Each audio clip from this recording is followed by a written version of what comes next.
A BBC investigation has found evidence of occupying Russian forces stealing thousands of tons of Ukrainian grain. The UN is warning of famine in Africa and the Middle East because of the disruption to supplies from Ukraine, which is one of the world's biggest wheat producers.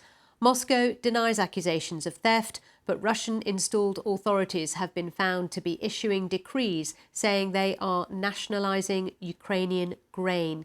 Well, let's talk to our correspondent, Nick Beek, who joins us live from Kyiv. Nick. Good morning, Sally. Yes, it's been a weekend of missiles hitting this capital city. A reminder that the powers that be in Moscow continue to hit this city, even though the fiercest fighting is raging in the east of Ukraine. At the same time, for months now, we've been hearing about the theft, alleged theft of Ukrainian grain by the Russian occupying authorities. It can be hard to prove, but we've gathered evidence together that shows the level of this theft, and this is our investigation.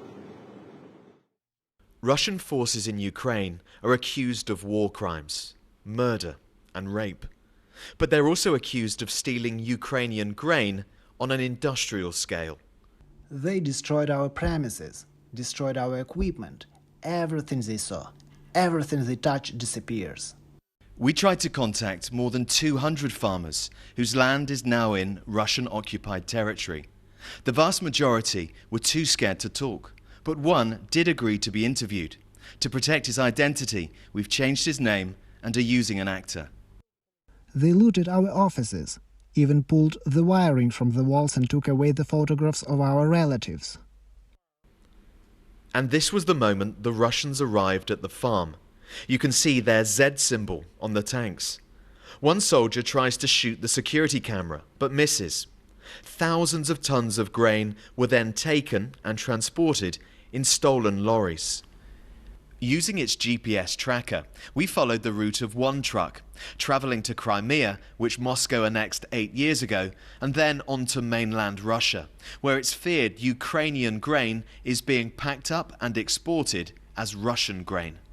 On the way, the truck stopped here at this grain store, where a new Z symbol has appeared on the roof.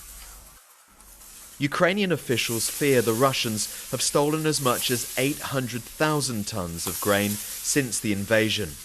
It's bringing back memories of the Great Famine that Joseph Stalin inflicted on this country nearly a century ago. Ukraine's flag tells you all you need to know. A blue sky over a yellow field encapsulates just how important this fertile land is to people. It's the soul of the country. And so the Russian occupation and theft of Ukrainian grain has a profound effect on people here. But it's also having increasingly grave consequences for people in other parts of the world too. The Russians are destroying us as a nation, as people who strive for freedom and work.